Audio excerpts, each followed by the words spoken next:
semuanya, gimana kabar kalian hari ini? Semoga selalu sehat ya. Pada kesempatan kali ini kita akan membahas film berjudul Darkland: The Return yang dirilis pada tahun 2023. Film ini bercerita tentang seorang mantan dokter bedah jantung yang masuk ke dalam geng kriminal untuk menyelidiki pelaku kejahatan. Ya udah, tanpa berlama-lama langsung aja kita masuk ke alur ceritanya. Kisah ini dibuka saat barisan mobil polisi membawa seorang anak muda. Dia diamankan dari sekelompok geng kriminal yang sudah memburunya. Polisi ini dipimpin oleh wanita bernama Hel. Mereka bertugas memastikan keselamatan korban untuk dimintai keterangan. Sesampainya di kantor, banyak anggota geng yang sudah menyamar di antara para polisi. Mereka menyusup masuk hingga menimbulkan kekacauan, dan polisi gagal mencegah saat salah satu orang membawa pistol dan melakukan penembakan sampai dia tewas di tempat. Beberapa minggu setelahnya, cerita berfokus pada seorang tahanan bernama Zaid. Dia merupakan dokter jantung yang dipenjara atas satu kasus pembunuhan di masa lalu. Pada dasarnya, Zaid bukanlah orang yang jahat. Dia melakukan itu atas dendam kematian adiknya yang dibunuh oleh pelaku. Selama di penjara, Zaid cenderung menyendiri dan tidak pernah bergaul dengan siapapun. Dia berbicara seperlunya dan kadang membela pihak yang dibully oleh preman-preman di sini. Terlebih jika orang itu masih muda, Zaid pasti akan melindunginya karena semua itu mengingatkan dia dengan mendiang adiknya. Selain itu, Zaid juga sering merasa kesepian karena dia hampir tidak pernah dijenguk oleh siapapun. Jika dia rindu dengan keluarganya, dia hanya bisa mengenang foto putranya yang sudah lama tidak pernah ia temui. Sampai kemudian sipir memberitahu bahwa ayahnya datang menjenguknya. Tapi saat dia masuk ke ruangan, orang yang datang justru polisi bernama Hel. Tanpa berbasa-basi, beliau langsung menyodorkan foto ketua geng kriminal bernama Muhdir Asgari. Dia adalah orang yang cerdas, kejam, dan banyak merekrut generasi muda untuk bergabung dalam gengnya. Muhdir terpantau CCTV hadir ketika hari di mana terjadi penembakan di gedung kepolisian.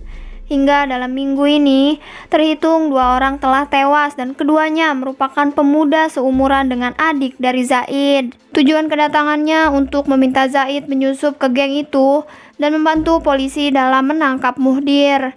Dengan begitu, Zaid akan diberi imbalan bebas dari penjara selamanya dan bisa bertemu kembali dengan keluarganya. Namun tetap saja tawaran tersebut tidak membuatnya tertarik.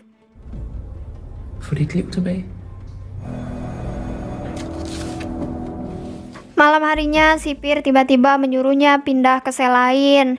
Dia dimasukkan ke sel khusus geng kriminal atas, berisi orang-orang yang bebas melakukan kejahatan dengan sesama tahanan. Sel ini sangat menunjukkan ketimpangan, karena siapapun yang lemah akan dihabisi. Bahkan di hari pertama Zaid berada di sana, dia merasa tidak nyaman karena mengalami gangguan. Dia yakin hal ini dilakukan dengan sengaja agar dia semakin tidak betah dan mau tidak mau menerima tawaran kerja sama dari polisi. Tepat di hari ulang tahun putranya, Zaid menelpon Stin selaku mantan istrinya agar dia bisa berbicara dengan putranya. Namun Stin tidak mengizinkan dan telepon diakhiri secara sepihak. Hal tersebut membuat dia terpaksa menerima tawaran Hel terkait pekerjaan ini. Maka dari itu, dia pun mulai diberitahu langkah awal agar bisa masuk ke geng kriminal. Zaid harus mendekati ketua geng di penjara bernama Adil, dan dia harus bisa mendapatkan perhatian serta rasa hormat darinya. Tidak hanya sampai di situ, Zaid harus mampu membuat Adil percaya bahwa dia layak masuk ke geng ini. Dia diharuskan memukuli salah satu tahanan yang dia tolong tempo hari, dan Zaid tidak memiliki pilihan selain menuruti perintah tersebut. Setelah tugasnya dianggap berhasil, Zaid dibebaskan sesuai perjanjiannya dengan Hel. Ia pun langsung mendatangi satu alamat yang Adil berikan, sebuah apartemen untuk dia tinggali. Di sanalah dia bertemu pemuda bernama Didi yang menunjukkan nomor kamarnya.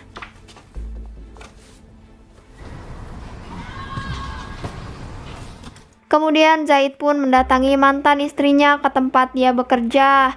Namun alangkah terkejutnya dia saat melihat Stin sudah mengandung dan tidak pernah memberitahu tentang kabar ini.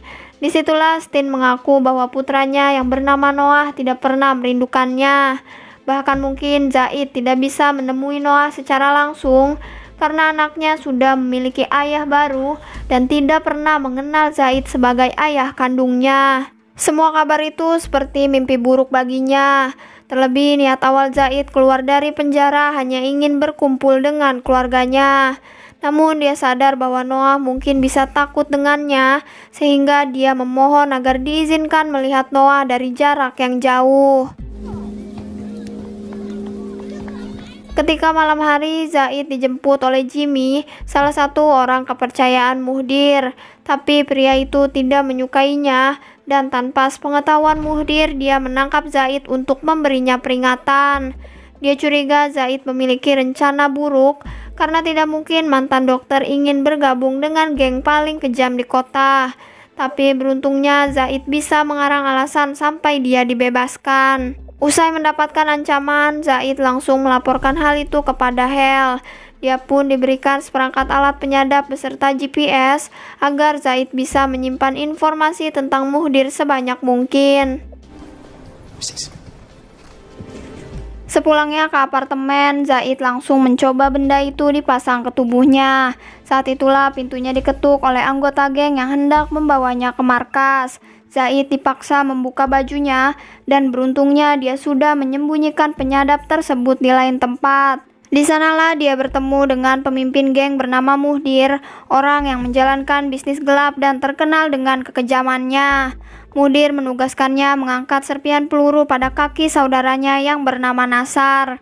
Namun karena ini kali pertama dia mengoperasi setelah sekian lama, Zaid meminta semua orang keluar agar tidak mengganggu konsentrasinya. Awalnya Jimmy tersinggung atas pengusirannya, tetapi Muhdir membelanya dengan meminta semua anak buahnya keluar dari sini, sedangkan dia tetap menunggu di dalam dan mendampingi proses operasi tanpa obat bius.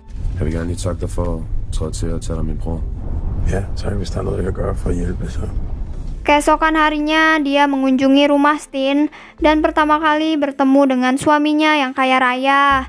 Dia membawa sebuah bola untuk Noah, barang yang sangat sederhana dibandingkan dengan mainan mahal yang dimiliki oleh putranya. Zaid berusaha keras melakukan pendekatan karena ternyata Noah benar-benar tidak mengenalnya. Selama itu pula dia merahasiakan dari Stin bahwa dia bergabung dengan geng kriminal. Bahkan dia mulai aktif dalam setiap pertemuan, termasuk dengan musuh mereka yang bernama Boba. Dia juga mulai mengenal beberapa anggota geng dan terkejut saat tahu bahwa Didi bergabung di sini. Pemuda itu orang yang membantunya mencari kamar saat pertama kali tiba di apartemen.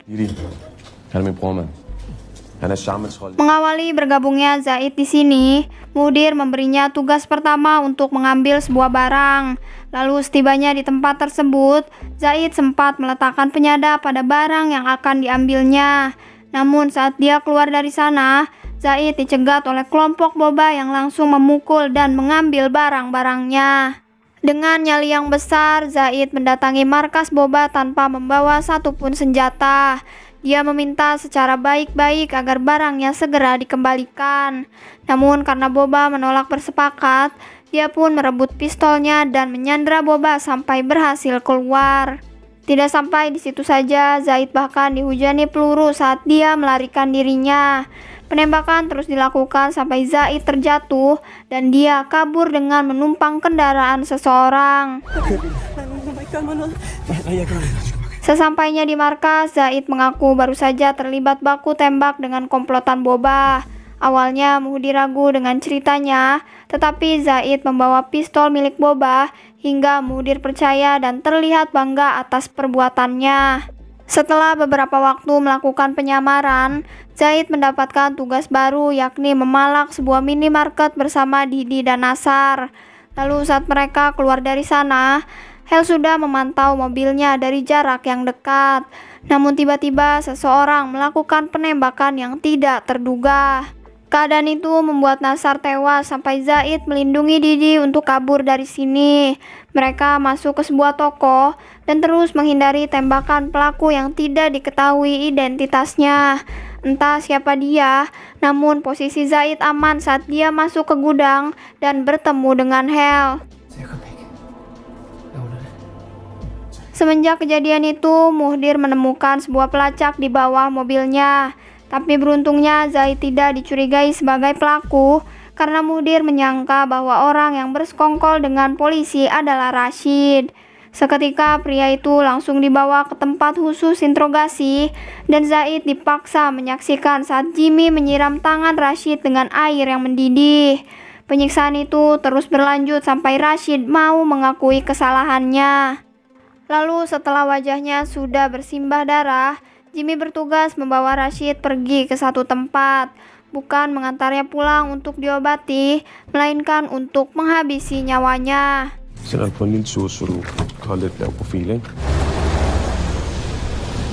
Kejadian tersebut membuat Zaid merasa bersalah karena dialah pelaku sebenarnya.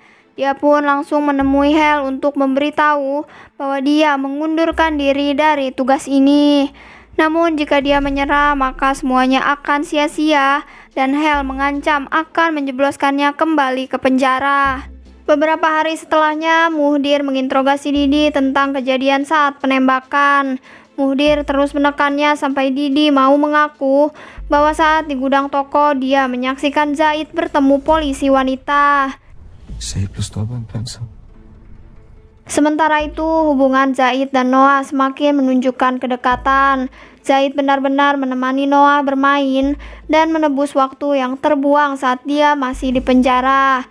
Namun saat mereka dalam perjalanan pulang, Zaid tak sadar ada sebuah mobil yang mengikutinya dan langsung menembaknya. Zaid pun berhasil lolos dari kejaran hingga ia mengantar putranya dengan selamat. Tapi Zaid sadar bahwa setelah ini mungkin dia tidak akan pernah diizinkan bertemu Noah selamanya. Maka dari itu dia menyampaikan pada putranya bahwa sampai kapanpun dia akan selalu menyayanginya. Dan benar saja saat Stin melihatnya, dia ditampar dan diusir pergi dari sini. Kemudian saat Zaid tiba di apartemen, dia melihat barang-barangnya telah berantakan. Dia pun menghubungi Hel bermaksud untuk menyampaikan penyamarannya telah terbongkar. Tapi sebelum dia sempat melapor, seseorang terlanjur memukul kepalanya. Ketika Zaid tersadar, Jimmy membawanya ke tempat yang sama saat mereka mengeksekusi Rashid. Di sanalah Muhdir menghubunginya untuk memberitahu bahwa istri dan anaknya dalam posisi terancam. Hal tersebut membuat amarah Zaid memuncak sehingga dia menyerang Jimmy sekuat tenaganya. Mereka pun terlibat pertarungan sengit sampai salah satu tumbang. Dan setelah jatuh bangun melayangkan pukulannya berkali-kali, Zaid berhasil mengunci leher Jimmy hingga dia tewas. Tidak selesai sampai di situ, saat Zaid kembali ke apartemen, dia harus melawan anak buah Muhdir satu persatu. Hingga hanya tersisa Didi dan anak-anak remaja, dia membentaknya agar mereka pulang dan tidak terlibat. Saat itulah Muhdir muncul menembakkan senapannya sampai Zaid merasa terpojok. Detik-detik dia hampir dibunuh, Didi justru datang sambil menodong Muhdir dengan pistolnya. Hal itu membuat Muhdir memohon agar Didi mau melepas senjatanya. Tapi sebelum itu terjadi, Zaid menembaknya dan mengakhiri ini semua.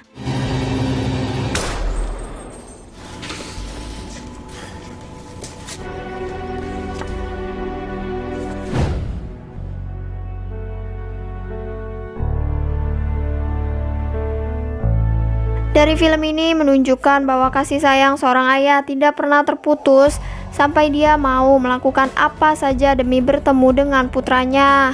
Dari kasus Didi dan kawan-kawannya, kita jadi tahu bahwa usia remaja memang mudah dimanipulasi. Ditawarkan uang, pekerjaan, dan rasa setia kawan, mereka mau bergabung dengan geng ini tanpa memikirkan resikonya yang sangat berbahaya. Ya udah, sampai di sini dulu video kali ini. Jangan lupa untuk like dan komen. Sampai berjumpa lagi di video berikutnya.